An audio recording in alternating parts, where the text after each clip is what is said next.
Today I'm telling the story of how a attachment-based therapist discovered that she herself was insecurely attached.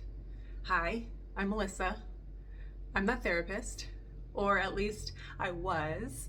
I am a former therapist who is now a stay-at-home mom raising my toddler full-time. I am passionate about attachment, and I believe that as a society, if we take attachment more seriously and implement it in our parenting, that we have the potential to change the world and save lives. So I want to talk about attachment, and today I want to talk about how you can be immersed in that world and still not know that you're anxiously attached. And that's because self-development and growing and mental health are it's tricky business, and it's hard, but it's well worth it. And making conscious what is unconscious is not an intellectual pursuit. It's not about how smart you are. It's just a tricky and imperative part of the journey of being a human and growing in our health on this planet. So this is my story. I got my bachelor's degree in child development and was fascinated by childhood attachment specifically.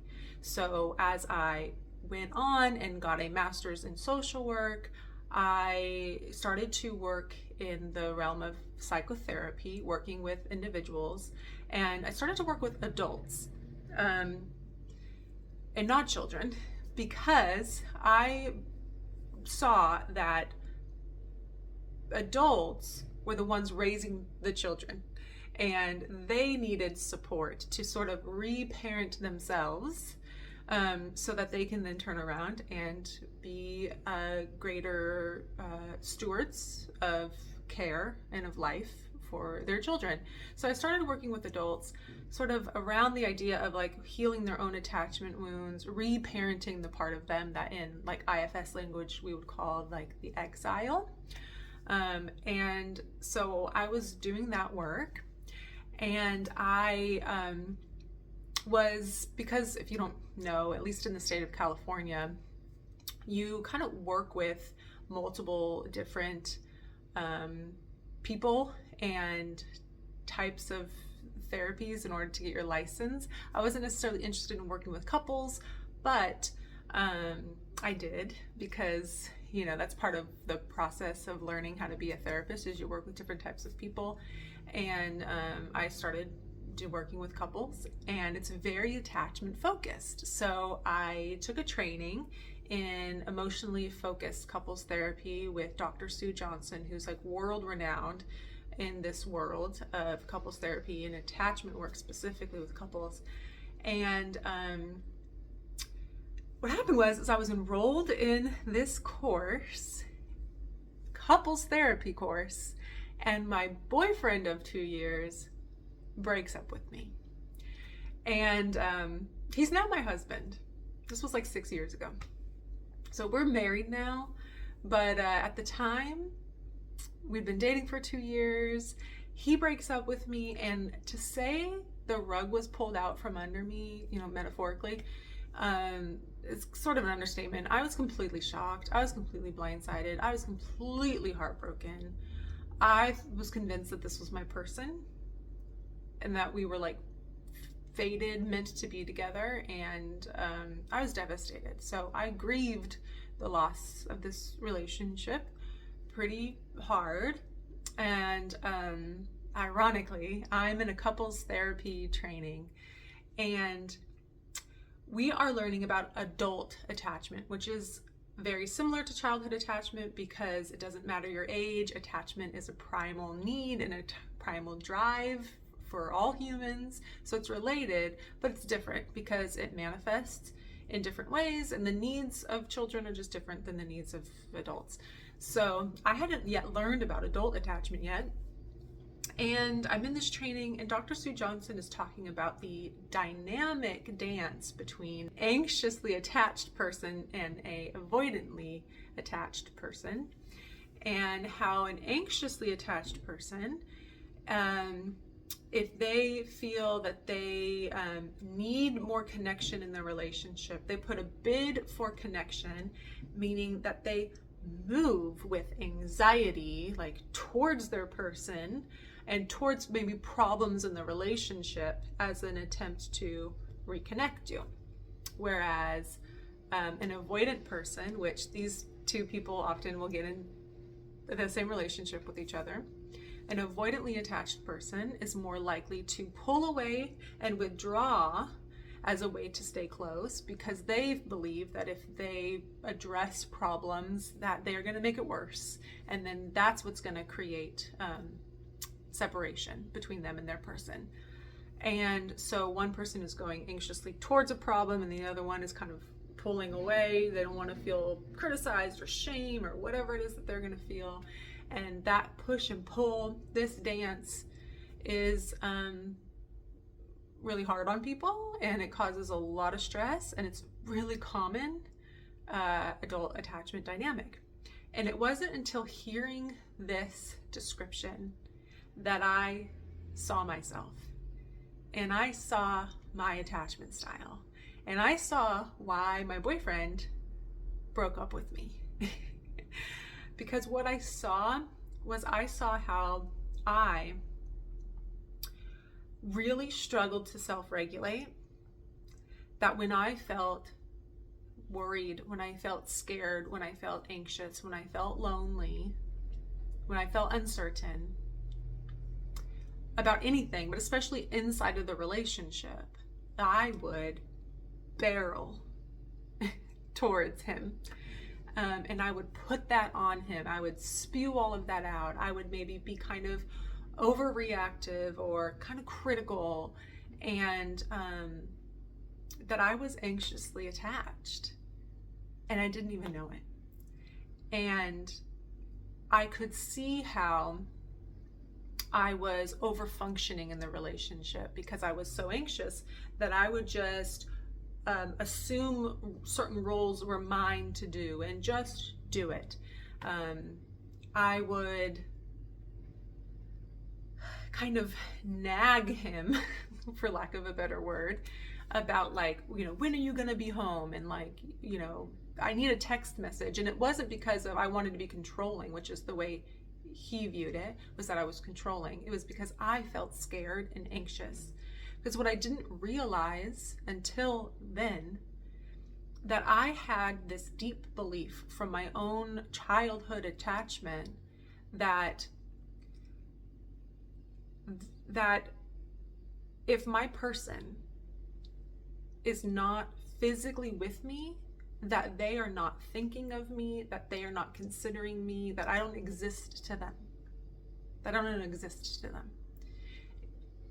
That blew my mind, because like intellectually, when I thought about it, do I really think that when he goes to work, he forgets I exist, and that he doesn't think about me, and that he doesn't love me, and that he's not making decisions with me in mind? Like, what is he going to do that night? That he's just like, oh, I don't have a girlfriend, so I don't have to think about her, and like whether or not, we're gonna, because we were living together at the time. Like, if someone asks me out, like a friend asks me to go have dinner with them, like I totally forget that she exists. So I'm just gonna go eat dinner with them and not even consider her, and not even text her and let her know what's going on. And then I'm just gonna like, not go home. Like, that was a deep-seated belief, or in attachment language, we would call that an internal working model. That was sort of the model for which I saw the world and saw how people would treat me. I didn't realize I was functioning in our relationship with that internal working model until then. So I could see that I was overreactive, and I was over-functioning, and I was putting too much on him, even in the sense of like, kind of saving me to some degree if I was really upset, and not in a healthy, co-regulating sort of way, but in a more unhealthy, anxious, fearful way. And all of this is not to say that he didn't play a role. The reality is that I, attracted an avoidantly attached person, because that's what we often do. If you're anxiously attached, you avoid the opposite, and vice versa. So he had his own role to play, but like that's his story to tell. My story is that I have been passionate about childhood attachment for almost 20 years, and I was working in that field and did not understand how childhood attachment translates to adult attachment, and how I had my own layers of childhood attachment wounds. I mean, I figured I was sort of doing that reparenting work myself. That's how I knew that I was capable of facilitating that for others, but I still didn't have that like direct through line and understanding, and also the understanding of like seeing how it was manifesting, like the symptoms, so to speak, of how it was manifesting in my life and my relationship, and how clearly it was detrimental, because my boyfriend then, felt like he had to end the relationship. So eventually we figured everything out. We went to couples therapy. We still go to couples therapy. He calls the experience of feeling my anxiety kind of hurling at him is like a squirrel throwing nuts.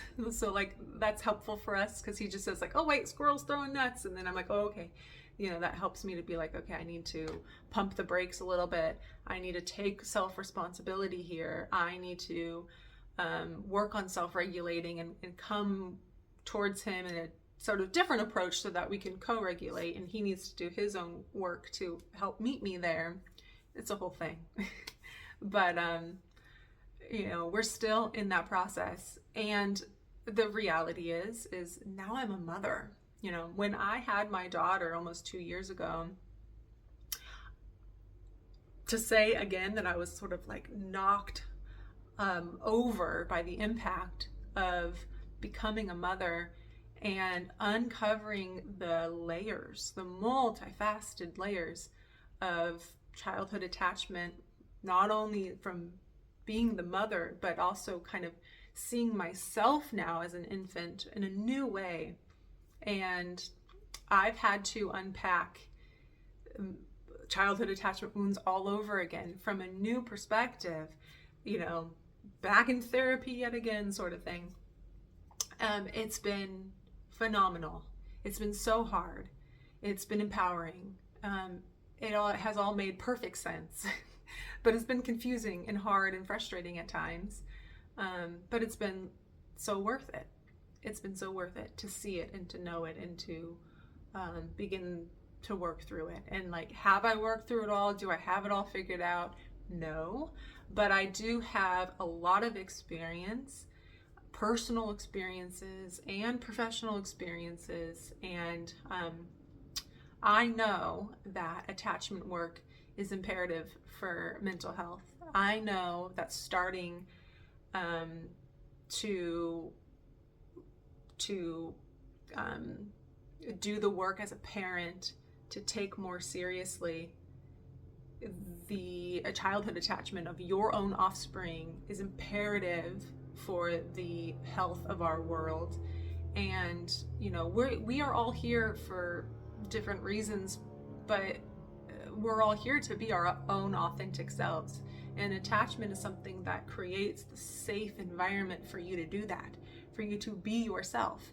And I believe that when we are more ourselves, that we will create a more robust and healthy world. And attachment is part of creating that. And so I think it's incredibly important.